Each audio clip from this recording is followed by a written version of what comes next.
and I welcome you to the second day of week 2 of this course. In the last class, we learnt about finding out symmetry operations that can be generated from any given symmetry element, and we also learned how to combine these symmetry operations. So, in the last class, we left at a place where we were thinking about possibility whether an assembly of or the collection of all these symmetry operations for a given molecular structure can form a group. We will see that today. So, what are the things that we need to form a group? We need to have a set of elements and a binary operation defined in it. So, and then we should follow certain rules, that is all the elements of that particular set. If we take any two of them, the product of those two, that is the combination of those two elements, will produce an element which should be a part of the set. So, similarly, a square of any given element also should be within the set. It is called closure property. Similarly, there should be an identity element for each and every set to be which is a necessary condition for forming a group. There should be an unique universe for each and every element of the set, and lastly, it should follow the law of associativity of multiplication. Now, let us see if our symmetry operations can do the same thing. So, what are the ways to find out whether collection of symmetry operations will form a group or not? Let us have a look at that. So, what are the things that we need to do in order to find out whether some symmetry operations belonging to a particular molecular structure will form a group or not? First, we have to determine the shape of the molecule. Okay. So, once I know the shape of the molecule, what I have to do, I have to find out all the symmetry elements that are present for that molecular structure. So, if I just take the example of water, so we will be using this example of water and ammonia quite a lot. So, for this water molecule, we have seen that what are the symmetry elements that we have? We have an C2 axis here, we have a sigma plane which contains all these atoms. So, we have sigma V, and we also have another sigma plane which bisects this HOH angle, and we call it as sigma V prime, and obviously identity must be there for any given structure. So, we have identity also. So, if you try finding out, you will see that there is no other symmetry operations can be possible, because all these are symmetry elements to start with. We located the symmetry elements, and the symmetry operations generated by these symmetry elements are nothing but sigma V itself, sigma V prime, identity, and C2, because if you operate C2 twice, it will give you identity. So, the total number of symmetry operations possible symmetry operations are identity, C2. If you call this axis as Z axis, you can specify even this C2 as C2Z. You can call it X, Y, whatever, and you can write like C2X, whatever. Okay. So, mostly the molecular axis is taken as Z axis. Okay. So, other than that, you have sigma V.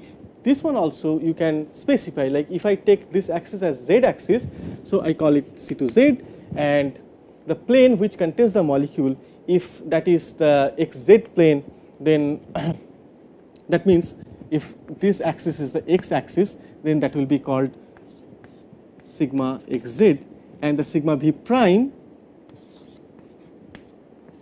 that will be actually the YZ plane. So, you can even specify, that will help you actually. Okay. Now, these are the possible symmetry operations. With this list of symmetry operation that is possible for this molecular structure, we will try to find out whether it will form a group or not. So the first thing is whether the closure property is verified or not.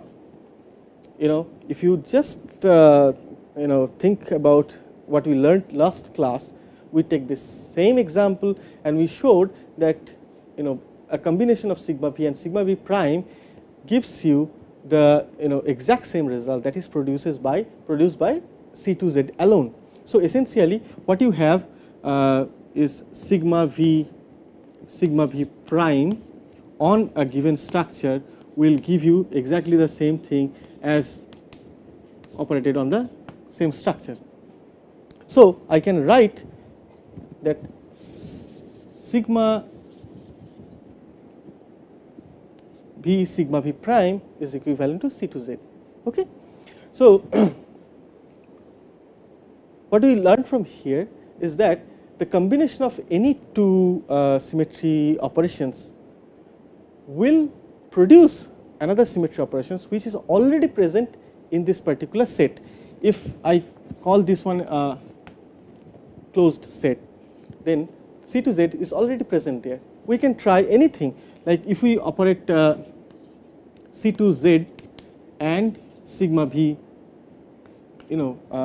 one after another. So what you will see, C2 will just rotate this structure here, and sigma v, which is we have written like sigma v xz. Okay, sigma v xz is just the molecular parent, so it will not do anything. So this is as good as the effect of the other sigma plane, that is sigma v yz or sigma v prime. So the effect of this combination will produce this sigma v prime, which is already a member. So if we keep on trying different combinations, we will see it will produce some symmetry operations which are already a member of this set. That means this set is closed. So closure property is satisfied. Very good. Now next thing is we will try to look for identity element. We don't have to ask anything, it's already there. E operating on anything produces the same thing, it's do nothing. So identity is present. So I have one closure property satisfied, I have an identity already. Now let's look for the presence of unique inverse. Okay, forget about E because E is its own inverse always. What about C2Z? Now we know that C2, if I operate twice, it gives you E. So you have C2Z followed by another C2Z, sorry, is nothing but identity. That means C2 is its own inverse. Okay, so for C2 we already have its own inverse. Similarly, sigma v by its own character, they are inverse of themselves. So sigma v is its own inverse, sigma v prime is its own inverse. So there is a unique inverse for each and every element of this set which are constituted by this symmetry operations. Okay, and lastly, if we look for the associativity, so what does that mean? So say if I have sigma v and sigma v prime, and if you operate C2 on that, will it be same as C2 operated on sigma v and then sigma v prime? So if you check this one, I will leave it to you. You try this one out and find out if these two are same. However, I will tell you the answer, yes, that will be exactly same. So it doesn't matter how I am doing these operations, that is going to give me the same result anyway. So the law of associativity also holds.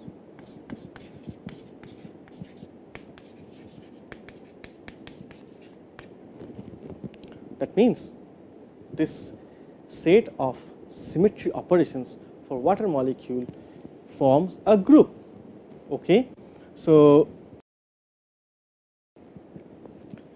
this one is now called a group, and I can tell you you take any given molecule, any structure, once you have found out all the possible symmetry operations and you check for this conditions to form a group, you will find that every molecule will form a group when someone uses all the symmetry operations that is possible for that molecular structure.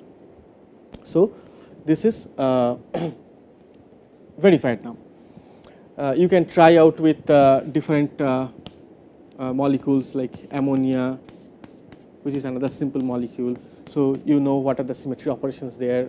Okay, so you find out symmetry elements. So you find out the symmetry elements first, and from there you find out the symmetry operations. Okay, now if you can generate all the operations, then you have found the total list of the symmetry operations. You can verify whether you have found the exhaustive list of symmetry operations for a given molecular structure. You can also do the binary combinations of any two symmetry operations that you have already generated. Okay, and ultimately you will see that you cannot generate any other symmetry operations. Okay, that means the set is closed. Okay, so now we figured out that this symmetry operations form a symmetry group.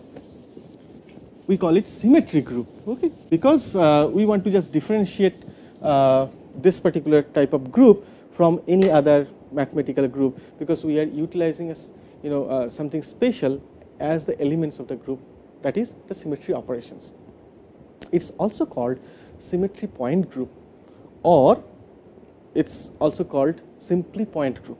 Okay, so why this is called a point group or symmetry point group? Because in in a given molecule, when I operate all the symmetry operations on the structure, what I do is I at least keep one point in that molecular structure unchanged. The others may change their position going for another indistinguishable structure, but they may change their position. But there will be at least one point which will remain invariant to any of this symmetry, all the symmetry operations. So that is why this group formed by the symmetry operations are known as symmetry point groups or simply point groups. So we saw that okay, these symmetry operations can form the symmetry point groups or point groups. Now, how do you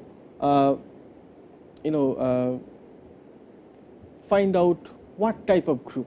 So we need some kind of a procedure, and also we need some nomenclatures for this point groups, because say you can see like the symmetry operations for water molecule is not the same as that of ammonia, which is not same as that of benzene molecule.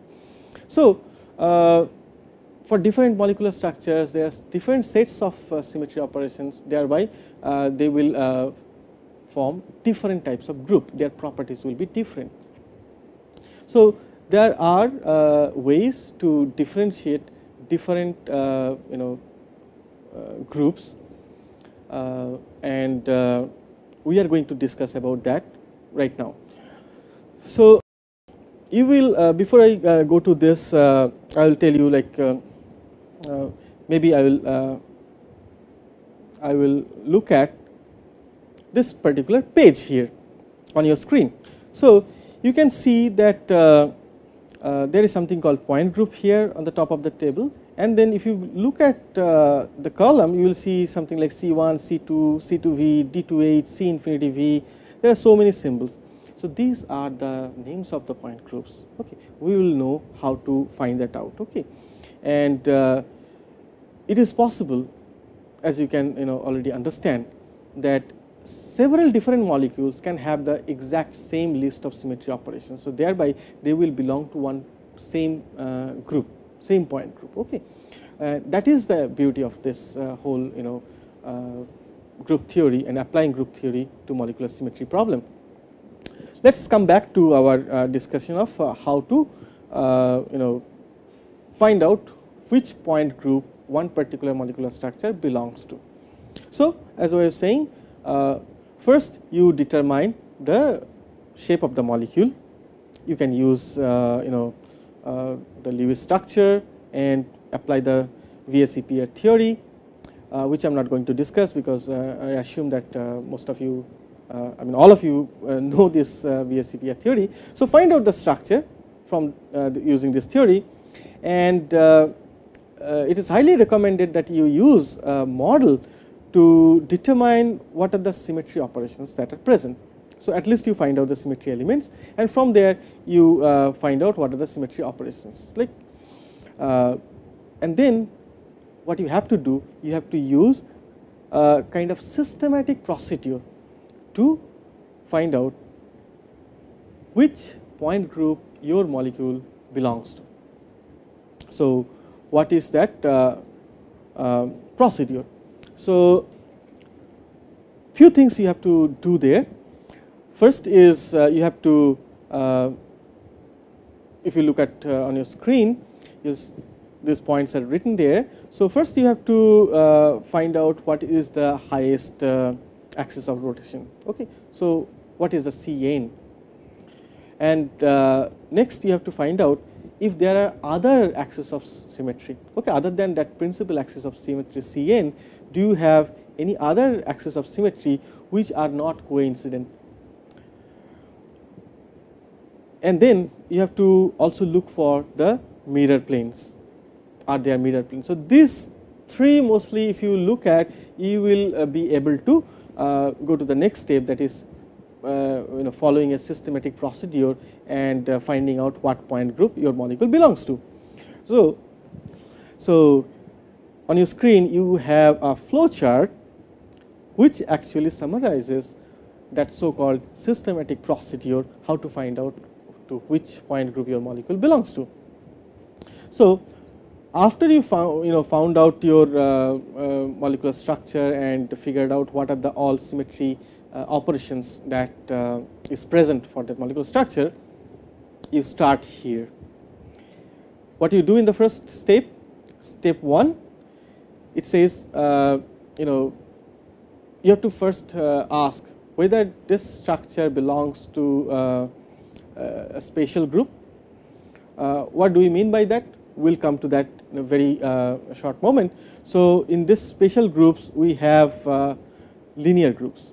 Okay. So, what does linear molecules. So, what do you mean by a linear molecule? Linear molecule will be something like this. So, if this is a molecule, say for example carbon dioxide, that will be a linear molecule, okay, and that will belong to a spatial category of group. Okay, so you can easily figure out by looking at the molecular structure whether your molecule is linear or not, and based on that you can categorize them by giving them some spatial groups. We will come to that. And second thing you can ask is whether our molecular structure that is under consideration has multiple higher order axes. What does that mean?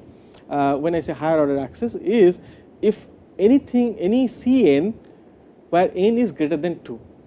Okay. So, if suppose for example C3, I have a C3, I will look for any other C3 in that particular molecule or not. I am talking about the elements. Okay. So, there are possible certain molecules, say for example if you take methane. So, a methane has 4 CH bonds, and along each CH bond you have one C3. So, ultimately you have 4 C3s for CH4 molecules, and CH4 has a tetrahedral structure, and also the point group is a tetrahedral point group, or is known as TD. Many of you have come across this term TD, but probably you did not realize what that TD means. Now you understand what that TD means. And similarly you can have structure with octahedral symmetries or icosahedral symmetries. So, all these things will give you some spatial group like T, O, OH. OH also you are very familiar. All right. So, that was the step 1. So, step 1 will give you certain spatial groups. Now, once your answer to that question, that whether the molecule is linear, and second is whether the molecular structure has multiple higher order axes, then you go to step 2, and in step 2 you ask whether there are any proper axes of symmetry, if the or even improper axis of rotation, and if the answer is no, then you have certain type of groups which are like C1, Cs and Ci. So what are they? So if you do not have any other operations other than identity, your point group is C1. If other than identity you have only a sigma plane, one sigma plane, then you have a Cs point group. Then if you find a molecular structure where inverse is the only operation other than identity which is present in your molecular structure, then the point group of that molecule will be Ci. Okay? So this will be some special cases. Now if the answer is that no, I don't have I may not have a proper axis of symmetry, but I have an improper axis of symmetry, then you go to step 3.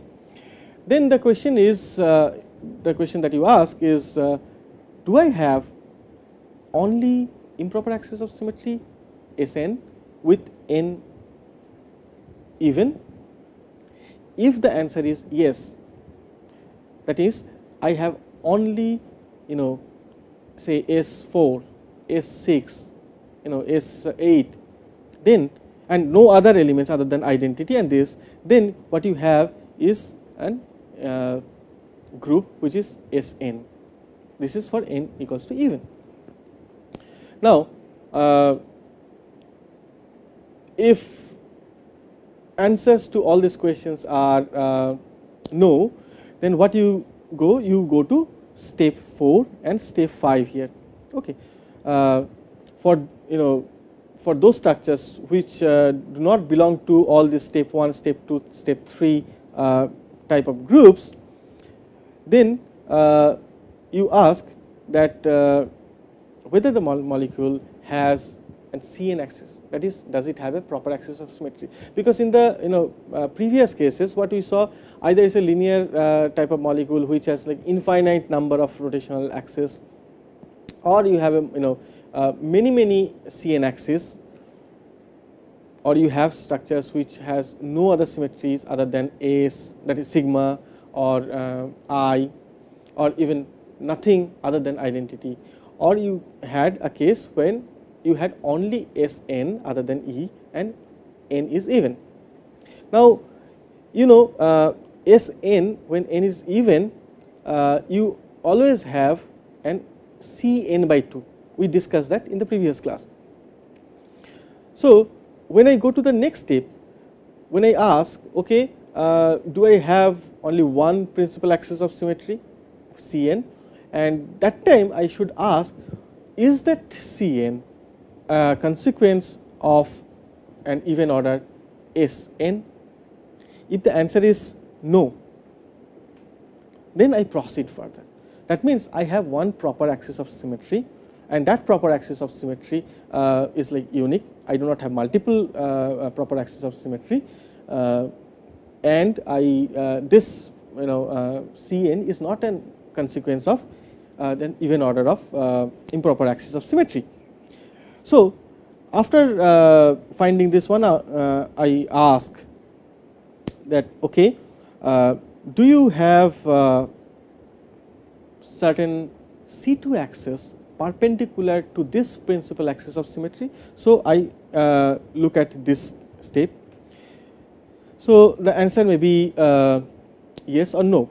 So if yes, then you go to step 5. If no, you go to step 4. Okay. So step 4 take you to the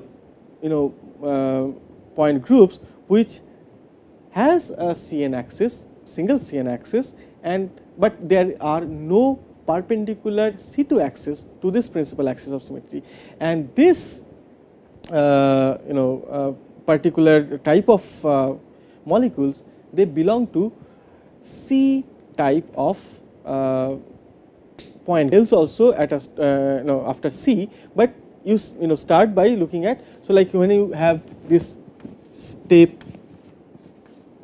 4, it will give you C type of point group. And when you look at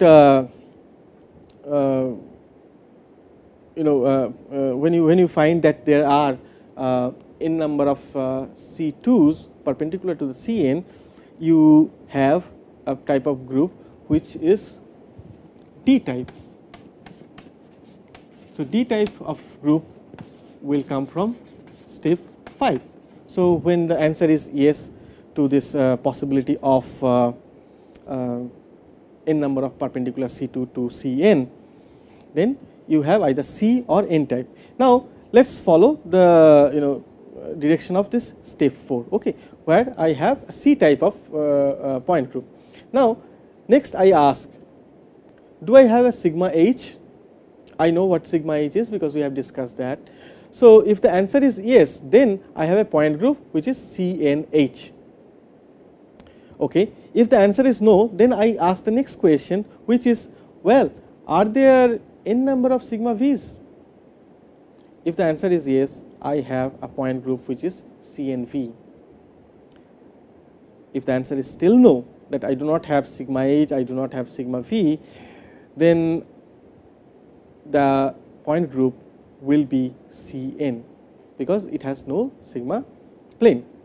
So you remember in the previous slide on the screen, I told you that what are the things that you should look at is the principal axis of symmetry, then other axis of rotation which are not coinciding with this principal axis of symmetry, and then you have to look for the sigma planes. So exactly that's what we are doing here. If you look at, so in step 4 we looked at the possibility of other rotational axis which are not coinciding with Cn. Here in this particular case we ask whether they are perpendicular or not, and then we look for the possibility of the sigma planes, different type of sigma plane, and according to the availability of the sigma plane, sigma H, sigma V, you have either CNH or CNV point groups. And if you do not have any sigma plane, but if you have a proper axis of rotation Cn, then you have the point group Cn itself.